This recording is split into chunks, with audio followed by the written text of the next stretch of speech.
Passons donc au sujet de la leçon. Deuxième grand paragraphe, aspect ondulatoire de la lumière. Petit 1, phénomène de diffraction de la lumière. Et je vais commencer par petit a, description de l'expérience. Je vous rappelle la diffraction des ondes mécaniques. Sur l'image, la photo d'en haut montre la diffraction des vagues à l'entrée d'un pore et la photo d'en bas montre la diffraction d'une onde mécanique dans une équivalente. Ce qu'on observe est que les deux ondes traversent les deux ouvertures qui ont deux largeurs de même ordre de grandeur que leur longueur d'onde. En changeant leur direction de propagation, leur forme, sans que leur vitesse et leur longueur d'onde changent. Donc les ouvertures se comportent comme des sources secondaires qui émettent les deux ondes dans toutes les directions. Bon, c'est ça ce qu'on peut remarquer et ce qu'on peut conclure pour la diffraction des ondes mécaniques. Pour réaliser la diffraction de la lumière, on doit disposer de préférence d'une source laser. Sur la photo, on voit plusieurs sources. Chacune d'elles émet une lumière de couleurs différentes. En utilisant ces lumières, on peut donc comparer leur diffraction. On doit disposer aussi d'une fente réglable qu'on peut augmenter ou diminuer sa largeur. Et enfin, on doit avoir un écran qu'on place derrière la fente. Ensuite, on place le tout sur un banc optique, comme vous voyez sur l'image. Ce banc nous permet de faire glisser l'écran pour varier la distance qui le sépare de la fente. Le dispositif ainsi obtenu est le dispositif expérimental de la diffraction de la lumière. Au début de l'expérience, on règle l'ouverture de la fente à une largeur de l'ordre de 1 mm. On observe que le faisceau laser traverse la fente sans changer de direction de propagation. Et on voit l'apparition sur l'écran d'une tache unique de même diamètre que celui de la section du faisceau. Puis on commence à diminuer la largeur de la fente et dès qu'elle devient suffisamment petite, on observe sur l'écran une alternance de taches lumineuses alignées sur la même direction et séparées par des taches obscures appelées extinctions. Ainsi, à la traversée de la fente, la lumière n'a donc pas respecté le principe de propagation rectiligne. La fente se comporte comme une source secondaire qui émet la lumière dans toutes les directions. On assiste alors au phénomène de diffraction de la lumière. Lorsqu'on change la direction de la fente, de la verticale à l'horizontale, la direction de l'alignement des taches sur l'écran devient verticale. En diminuant la largeur de la fente, on constate que la largeur de la tache centrale augmente. Si on refait l'expérience avec des lasers de couleurs différentes, on observe que la largeur de la tache centrale augmente chaque fois que la longueur d'onde du laser utilisé augmente. La tache centrale du bleu, qui a une longueur d'onde plus petite, est inférieure à la largeur de la tache centrale du rouge, qui a une longueur d'onde plus grande. Et c'est ce qu'on voit sur la photo. Si on remplace la fente verticale par un fil métallique fin vertical, on obtient sur l'écran la même disposition des taches. Mais si on remplace la fente par un trou circulaire, on constate sur l'écran que la figure de diffraction change complètement. Au lieu d'avoir des taches alignées, on obtient une tache centrale lumineuse circulaire entourée par des anneaux lumineux qui sont séparés par des extinctions circulaires comme vous voyez sur la figure. Enfin, on remarque que la taille de la tache centrale dans les trois cas, utilisation d'une fente ou d'un trou ou d'un fil, augmente d'autant plus qu'on éloigne l'écran. Voici les observations expérimentales. La diffraction est plus importante, c'est-à-dire la tache centrale est plus grande si la largeur de la fente est plus petite, la distance entre la fente et l'écran est plus grande, la longueur d'onde est plus grande. Passons maintenant à la suite du cours. Bon, on passe maintenant petit 2, la lumière est une onde électromagnétique. Bon, l'expérience qu'on a réalisée de la diffraction de la lumière, bien sûr en classe, prouve que la lumière présente un aspect ondulatoire. Et elle est exactement une onde, mais non pas mécanique, mais c'est une onde électromagnétique.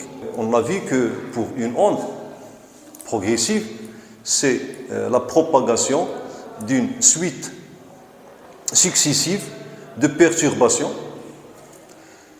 Et ces perturbations, lorsqu'elles affectent un point du milieu, ce point commence à se mouvoir, il commence à vibrer. Et comme ça, on constate la déformation du milieu de propagation. Alors, donc, où se trouve exactement la perturbation en ce qui concerne les ondes lumineuses? Ok? Alors, puisque donc, les ondes lumineuses sont des ondes électromagnétiques, ils sont dus à la propagation de deux champs. Champ magnétique et champ électrique, et ces deux champs sont perpendiculaires à la direction de propagation. Okay? Donc, la lumière est une onde électromagnétique transversale. Alors, on va expliquer transversale et onde. Onde, ça veut dire perturbation. Où se trouve la perturbation? Quel est le sens ou bien la nature de la perturbation? La perturbation pour les ondes mécaniques, donc c'est une modification des propriétés mécaniques du milieu. Et j'ai dit que les ondes électromagnétiques, c'est la modification des propriétés électriques. Alors on va voir comment ces propriétés électriques sont modifiées. Alors je vais prendre la direction de propagation. Bon, c'est là. Voilà la direction de propagation. Okay. Donc, le champ électrique E, je le représente dans le tableau, dans le plan du tableau, ça veut dire la direction. Sa direction se trouve dans le plan du tableau et il doit être perpendiculaire à la direction de propagation. Voilà, donc, direction de propagation. Voilà le champ électrique E. Le champ B, okay, il est associé à E et il est perpendiculaire à la direction de propagation. Donc il va se trouver où? Il va se trouver dans le plan horizontal qui est perpendiculaire au tableau. Okay, ce plan-là, qui est représenté par la règle. Okay, la règle, donc, il est perpendiculaire au tableau. Alors le champ B a la direction de la règle. Et puisque je vais le représenter en perspective, je vais le représenter ainsi. Voilà le champ B.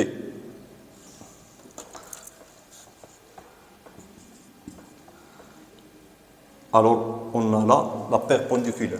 Et en même temps, B est perpendiculaire à la direction de propagation. Et E perpendiculaire à la direction de propagation. Alors, onde, donc perturbation. Alors la perturbation, c'est quoi? Donc la modification des propriétés électriques. Alors les propriétés électriques, ils sont électromagnétiques, pardon. Donc le champ E et B représentent les propriétés électriques du milieu. Alors au cours du temps, lors de la propagation de l'onde, le champ E varie. Son sens varie et son module. Sa direction reste toujours perpendiculaire à la direction de propagation. Même chose pour B. Donc, puisque E et B sont variables, donc les propriétés électromagnétiques sont variables. C'est le sens de la perturbation, ça veut dire la modification des propriétés électriques et magnétiques. Et transversal, pourquoi transversal? Alors, donc, lorsque E, il varie perpendiculairement à la direction de propagation. Même chose, lorsque B varie, okay, il varie perpendiculairement à la direction de propagation. Okay, donc, la perturbation qui est la variation de E et B au cours du temps se fait perpendiculairement à la direction de propagation. Alors, c'est pour cela qu'on dit que l'onde lumineuse est transversale. Bon, il faut noter que la lumière c'est pas comme... Quelle est la différence entre la lumière et les ondes mécaniques? Donc la première différence, on a dit que c'est pour les ondes mécaniques, la modification, c'est, ou bien la perturbation, c'est la modification des propriétés mécaniques. Ça veut dire la vitesse, la pression, quoi d'autre? La vitesse, la pression, les coordonnées de la position, des points du milieu qui varient. Ok?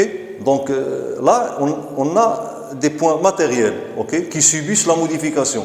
Ici, non, ce ne sont pas des points matériels qui subissent la modification, mais ce sont les positions ou bien des points du milieu que leur ou bien les propriétés électromagnétiques en ces points varient au cours du temps. Ok, donc voilà. Alors donc cette modification n'est pas matérielle. Ok. La deuxième différence est que l'onde mécanique nécessite un milieu matériel pour se propager, tandis que l'onde électromagnétique ou bien la lumière ne nécessite pas nécessairement un milieu matériel. Ils peuvent se propager dans le vide.